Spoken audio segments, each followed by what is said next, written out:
आज जो कंपनी हमारे रडार पर है वो है उर्गो कैपिटल। 1993 में ये शुरू हुई थी। करीब 1250 करोड़ रुपए का मार्केट कैप है और छोटे कारोबारियों को लोन देने का ये काम करती है। फिनटेक कंपनी है जैसा हम जानते हैं।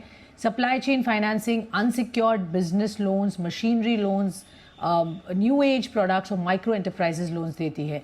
किस तरीके का आउटलुक लग रहा है इस वक्त, और कंपनी ने जो हाल ही में 340 करोड़ रुपए के फंड जुटाए हैं उसका कहाँ इस्तेमाल होगा ये जानते हैं। चलते हैं कंपनी के VC and MD Sachindra Nath हमारे साथ शो में जुड़ रहे हैं। मिस्टर नाथ, गुड आफ्टरनून, बहुत बहुत स्वागत है आपका। सबसे पहले मैं आपसे जानना चाहूँगी इस वक्त बिजनेस एनवायरनमेंट आउटलुक क्या लग रहा है, जैसा ये साल शुरू हो रहा है और पिछले साल जो हमने देखा उससे ये साल बेहतर लग रहा है। किस तरीके के ट्रेंड्स एंड आउटलुक आपको समझ आ रहा है पूरे साल के लिए, FY24 के लिए? बिल्कुल, धन्यवाद स्वाति जी मुझे दी बिजनेस पे लेने के लिए। आपके जवाब इस सवाल के पहले मैं एक छोटी सी चीज आपको क्लैरिफाई करूं। आपने बोला ये कंपनी 1992 से है। एक्चुअली ये इंडिया की फर्स्ट लिस्टेड फिनटेक है एज ए स्टार्टअप। सन 2018 में एक छोटी सी कंपनी लिस्टेड होती थी, चोखानी सिक्योरिटीज, जिसको मैंने कंट्रोल एक्वायर किया और उसी समय साथ के साथ करीब 950 करोड़ का इक्विटी कैपिटल 4 बड़े प्राइवेट इक्विटी इन्वेस्टर के साथ रेज किया। और विगत 4 वर्षों में हमने spite of IL&FS, DHFL, Covid, जितना कुछ भी खराब हो सकता था लेंडिंग बिजनेस के लिए, सब होने के बाद भी हिंदुस्तान के सबसे बड़ी प्रॉफिटेबल फिनटेक क्रिएट किए। 6000 करोड़ के हम AUM पे हैं और करीब 75 करोड़ की हमारी ईयर की प्रॉफिटेबिलिटी, और अब हम ग्रो कर रहे हैं। जहां तक मार्केट आउटलुक का सवाल है, आई थिंक सो ये जो भी कुछ आप बाहर एनवायरमेंट में देख रहे हैं, हम जो segment of the market service करते हैं, जो बोलते हैं हम MSME का M पार्ट, 5 करोड़ से नीचे टर्नओवर करने वाले स्मॉल बिजनेस, वहां पे हम एक बहुत अच्छा उछाल देख रहे हैं। कोविड के बाद से कंटिन्यूअसली हमारा ये मानना है कि जो भी गवर्नमेंट का जो सपोर्ट आया, चाहे वो इमरजेंसी क्रेडिट लाइन के मद्देनजर हो या अदर हो, या जो बॉयल्सी है ना, उसकी वजह से क्रेडिट डिमांड और इन बिजनेस का रेजिलियंस बहुत अच्छा है। जो जहां पे प्रेशर है वो है मिड मार्केट साइज बिजनेसेस, जो 25 करोड़ से 200 करोड़ टर्नओवर के बिजनेसेस है, जो SME पार्ट ऑफ है, और लार्ज कॉर्पोरेट तो एक्चुअली बहुत ही स्ट्रांग है। बट हमारा जो माइक्रो इंटरप्राइजेस सेगमेंट है, जो कि करीब 6 से 7 करोड़ ऐसे बिजनेस है हिंदुस्तान में, 11 से 12 करोड़ जहां पे एम्प्लॉयमेंट है, 25 से 30% हमारे GDP को कंट्रीब्यूट करते हैं, वहां पे ये बहुत ही रेजिलियंट बिजनेस है। मेरा ये मानना है कि अगला दशक, जैसे आपने पिछला 1-1.5 दशक देखा है कंज्यूमर फाइनेंसिंग के लिए, जहां बड़ी कंपनी जैसे बजाज क्रिएट हुई, अगला दशक आप देखेंगे वो पूरा MSME का है। हमारे देश में MSME की जो ग्रोथ है वो एक बहुत ही एक्सपोनेंशियल ग्रोथ होने वाली है, जो जो कि ड्रिवन बाई है GST से, ड्रिवन बाई है बैंकिंग डेटा डिजिटाइज होने से और ब्यूरो की पॉपुलेशन मैच्योर होने से। ओके, तो आप काफ़ी अपबीट हैं, काफ़ी ऑप्टिमिस्टिक हैं कि आगे अगला दशक मतलब अगले 10 साल MSME में अच्छी खासी ग्रोथ है। ऑफ कोर्स बैकबोन है इकोनॉमी की, इस पर काफ़ी सरकार ने भी फोकस किया है, चर्चा में है और क्लियरली ग्रोथ की उम्मीद तो हम कर रहे हैं। लेकिन सर, जो आपने रीसेंट QIB के माध्यम से जो पैसे रेज किए हैं उस पर मैं आपसे जानना चाहूँगी, उसका इस्तेमाल एग्जैक्टली आप कैसे करने वाले हैं, थोड़ा सा हमें बताइए आपके और फंड रेजिंग के आगे की क्या प्लान्स हैं? हमने एक्चुअली 340 करोड़ का टोटल कैपिटल रेज किया। हमारा उद्देश्य था, क्योंकि यूग्रो एक इंस्टीट्यूशनली ओन्ड प्लेटफॉर्म है, majority of our ownership is in hands of private equity, तो मैं कुछ लॉन्ग टर्म शेयर होल्डर लाना चाहता था। तो इसमें 240 करोड़ डेनमार्क गवर्नमेंट की जो सॉवरेन आर्म है IFU, उन्होंने 7 महीने हमारे साथ काम किया, तो 240 करोड़ वो डाल रहे हैं, और 100 करोड़ का हमने QIP किया, जिसमें कुछ बहुत ही लंबे समय के तक रहने वाले इन्वेस्टर जैसे SBI लाइफ, SBI जनरल, गो डिजिट, ये आए। उद्देश्य कैपिटल रेज करने का ये था, ये मेरा मानना है कि लेंडिंग बिजनेस में जब आपको रियली कैपिटल चाहिए होती है, उससे पहले कैपिटल रेज करनी चाहिए। आज के दिन में अगर आप देखेंगे, मार्च 31 2023 में हमारी टोटल बुक 6000 करोड़ की है, जिसमें 4000 करोड़ हमारी बैलेंस शीट पे है, 2000 करोड़ हमारा को लेंडिंग और ऑफ बैलेंस शीट है, और हम 600 करोड़ का हमारा रन रेट है पर मंथ। तो मोटा मोटा हम 10,000 करोड़ पे पहुंच जाएंगे अगले साल। हमारा जो है वो प्रॉफिट भी जो है वो कम से कम ट्रिपल होगा यहाँ से, बट एटलीस्ट 20 से 22% हम कैपिटल एडिक्वेसी मेंटेन करना चाहते हैं। तो बेसिकली हम कैपिटल बफर हमने क्रिएट किया है to support our growth which is coming. हमारा उद्देश्य है कि 2025 और 26 के बीच में हम 20,000 करोड़ पे पहुंचे, और ये पहली कड़ी है उसकी। क्योंकि पहला जो कैपिटल रेस था वो तो बिल्कुल मेरे नाम पे हो गया था, 1,000 करोड़ कैपिटल इन्हें, इसे स्मॉल लिस्टेड कंपनी जिसमें कोई बिजनेस नहीं था। बट ये कैपिटल तो रियल यूग्रो के बिजनेस फंडामेंटल के बेसिस पे आया है। Okay, fair enough. तो किस तरीके का मार्केट शेयर गेन करने की आप इंटेंट कर रहे हैं? क्या टारगेट्स हैं उसको लेकर अगले 1-2 वर्ष में? देखिए, हिंदुस्तान में अगर आप पूरा लेंडिंग लैंडस्केप देखें, pure play small business financing जो कि डेटा और टेक ड्रिवन है, बिकॉज वी आर हमारी 100% लेंडिंग डेटा ड्रिवन है। तो हम जीएसटी बैंकिंग और ब्यूरो का एक प्रोप्राइटरी स्कोर बनाते हैं, उसके बेसिस पे हम क्रेडिट ऑफर करते हैं, और बहुत ही बड़ा डिस्ट्रीब्यूशन सिस्टम है एक साइड पे, बहुत बड़ा को लेंडिंग सिस्टम है दूसरे साइड पे। तो 60 से ज्यादा लेंडर्स हैं, 10 से ज्यादा को लेंडिंग पार्टनर हैं।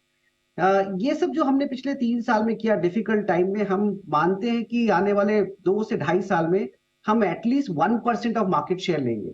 अच्छा, आज के दिन में एमएसएमई फाइनेंसिंग हिंदुस्तान में करीब 23 लाख करोड़ है। 23 लाख करोड़ जो 10% से ग्रो कर जाती है, तो इसका 1% हम लेंगे। तो ये तो आउटस्टैंडिंग क्रेडिट का 1% है। जो साइज ऑफ द मार्केट है वो तो बहुत मल्टीप्लाई करेगी। $400 बिलियन का क्रेडिट गैप है हिंदुस्तान में एमएसएमई फाइनेंसिंग में। तो वो तो खाली एक यूग्रो क्या है, यूग्रो जैसी 25-50 कंपनी भी नहीं भर सकती है।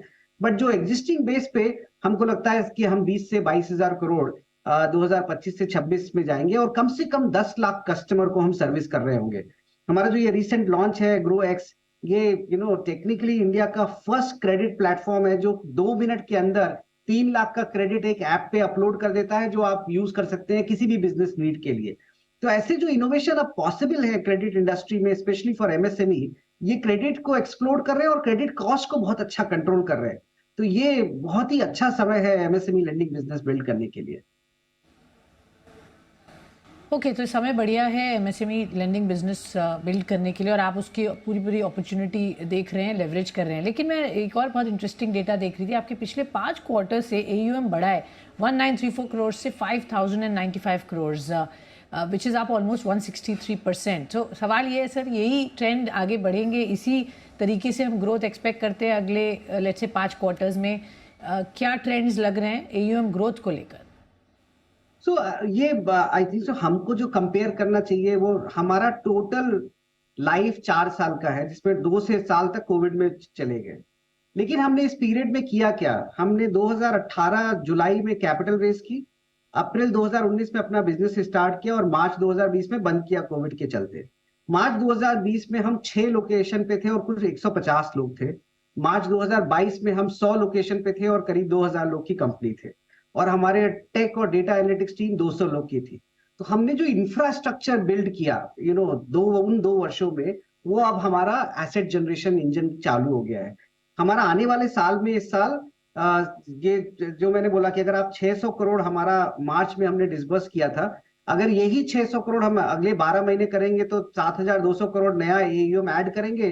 6000 करोड़ का हमारा एग्जिट एयूएम है, 3000 करोड़ का रन ऑफ होगा। तो 10,000 करोड़ तो हमको बिल्कुल सामने दिख रहा है कि हम मार्च 2024 के में इस नंबर के आसपास पहुंच जाएंगे। उसके बाद एक और साइकिल ऑफ ग्रोथ है जहां पे हम अपनी नंबर ऑफ ब्रांचेस बढ़ाएंगे, लोग बढ़ाएंगे। तो मुझको लगता है कि आप अगर बजाज फाइनेंस को देखें, 2008 में ये 7,000 करोड़ पे थी, आज 2,50,000 करोड़ पे है। 45% का CAGR ग्रोथ है continuously. Lending business in a good segment of the market can sequentially grow as long as you can control the credit cost and you can give comfort to the liability side, and continuous capital injection is happening in the company. तो हम तो बहुत confident हैं कि आने वाले 4 या 10 से 12 क्वार्टर हम ऐसे ही ग्रोथ को डिमॉन्स्ट्रेट करेंगे।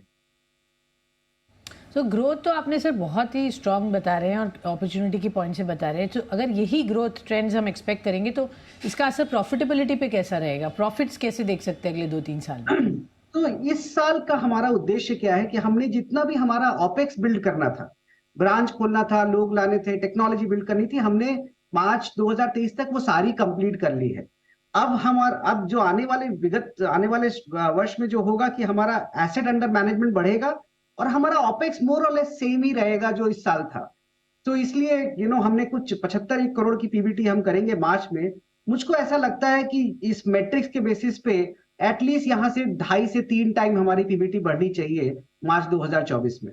सर ये जो आपकी ऑप्टिमिज्म है ये सराहनीय है, लेकिन जो चैलेंजेस भी साथ में आते हैं इसमें, जैसे कि बहुत सारे प्लेयर्स एंटर कर रहे हैं स्पेस में, आप जिस तरीके की ग्रोथ की बात कर रहे हैं, ये काफ़ी 3 टाइम्स पीबीटी जो आपने बताया, even on the top line आपने कहा ग्रोथ अच्छी एक्सपेक्ट कर रहे हैं। इसको कैसे देखते हैं, जो चैलेंजेस हैं उनको कैसे ओवरकम करेंगे, और क्या आपको लगता है कुछ सरकार की तरफ से जो सपोर्ट था वो तो अभी तक दिया, बट बियॉन्ड दैट कुछ और उम्मीद कर रहे हैं जिससे ये स्पेस में और पुश मिले? स्वाति जी देखिए, ऐसा जहां तक कंपटीशन और नए प्लेयर की बात है, मेरा ये मानना है कि हिंदुस्तान का भला एमएसएमई के भले से ही हो सकता है, क्योंकि हमारा देश जो भारत में बसता है वहां लोगों की एम्प्लॉयमेंट, लोगों का रोजगार छोटे बिजनेस से, छोटे व्यापार से ही चलता है। और कम से कम जो मैंने आपको बोला कि हमारा जो करंट आउटस्टैंडिंग क्रेडिट है हिंदुस्तान में, और जो जरूरत है उसमें कुछ 50 गुना गैप है। तो सारे बैंक मिलके, सारे एनबीएफसी मिलके भी अगर करने की कोशिश करें तो नहीं इसको भर सकते। हमको कम से कम 15 से 20 और बड़े प्लेयर चाहिए इसके लिए। ये वैसे ही है जैसे कि कंज्यूमर फाइनेंसिंग में हुआ है। अगर कंज्यूमर फाइनेंसिंग में एक कंपनी 8,000 करोड़ से 2,50,000 करोड़ पे पहुंच गई, इसके साथ सारे बैंक का भी जो है कंज्यूमर फाइनेंसिंग पोर्टफोलियो बढ़ा है, तो वो मुझको इतना ज्यादा परेशान नहीं करता है, क्योंकि अभी तो हम 5 स्टेट के 100 लोकेशन पे हैं। अभी तो हम करीब 400 लोकेशन पे जा सकते हैं। अभी तो हर हर छोटे शहर में हर छोटी दुकानदार हमारा कस्टमर है, जिसको एक छोटा सा 5, 10, 15, 20, 25 लाख की फाइनेंसिंग चाहिए अपना व्यापार बढ़ाने के लिए। सो आई थिंक सो एक बार अगर आप अच्छा टेक्नोलॉजी यूज कर पाए, अपना कॉस्ट कंट्रोल कर सकें और क्रेडिट कॉस्ट कंट्रोल कर सकें और सही सिलेक्शन कर सकें एक कस्टमर का, then credit business in India generally have grown around 15-20%. इस बार तो एसबीआई जैसा बड़ा 50 लाख करोड़ का बैंक भी 18% से ग्रो कर।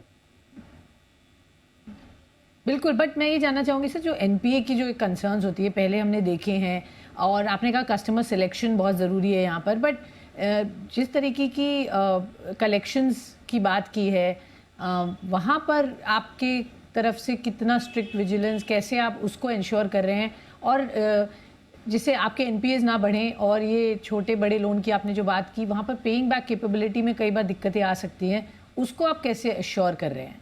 बहुत अच्छा सवाल है। I think so Swati ji, क्या हो रहा है, ये एक बहुत फंडामेंटल चेंज हिंदुस्तान में आ गया है जब से जीएसटी आया। आप ऐसे सोचिए कि आज से 5 से 7 साल पहले आप एक छोटे व्यापारी के पास जाइए और उससे पूछिए भैया आपको एक लोन देना है, तो आपको बोलता भाई मेरा टर्नओवर भी कच्चे में, मेरा खर्चा पक्के में, मुझे आप किसी तरह से एसेस कर लो कि मैं पे कर सकता हूं कि नहीं कर सकता। अब 90% of businesses because GST net के अंदर है, तो हम पहला चीज होती है जब कस्टमर आता है, हम उसका 2 साल का जीएसटी पुल करते हैं, उसका 1 साल की बैंकिंग पुल करते हैं, और उसका एक ब्यूरो का बिहेवियर देखते हैं। इन तीनों चीज को जब आप कंबाइन करते हैं तो 3 thing of lending, intent of the customer, eligibility and ability to pay is decided by the system. So we are now doing purely on the basis of जो उसका एक्चुअल कैश फ्लो है, और उस cash flow बताता है कि वो कितना लोन ले सकता है, कितना पे कर सकता है।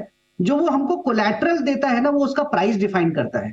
तो अगर एक सेल्फ ऑक्युपाइड रेजिडेंशियल प्रॉपर्टी के अगेंस्ट लिया तो हम शायद 11% पे दे देंगे, बट उसी कस्टमर को अनसिक्योर्ड हम 15, 16, 18% पे दे देंगे।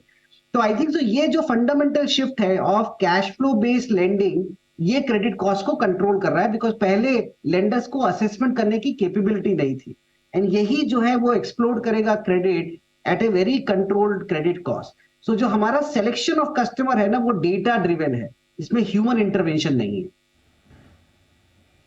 ओके, डेटा ड्रिवन है, और टेक्नोलॉजी की यहाँ पे हेल्प से आप यहाँ पर बेटर एक तरह से मॉनिटरिंग कर सकते हैं, सिलेक्शन कर सकते हैं, जो आपको हेल्प कर रहा है एनपीएस को कंट्रोल में रखने के लिए। बट एक आखिरी सवाल सर, बिकॉज अपॉर्चुनिटी स्पेस में बहुत बढ़िया है, आपकी ग्रोथ जो आपकी एक आउटलुक है वो भी बहुत स्ट्रॉन्ग है, आपने जो विजन रखा है, तो क्या कुछ इनऑर्गेनिक अपॉर्चुनिटीज़ इस वक्त हैं आपके हाथ में, आप उसको कंसिडर करेंगे?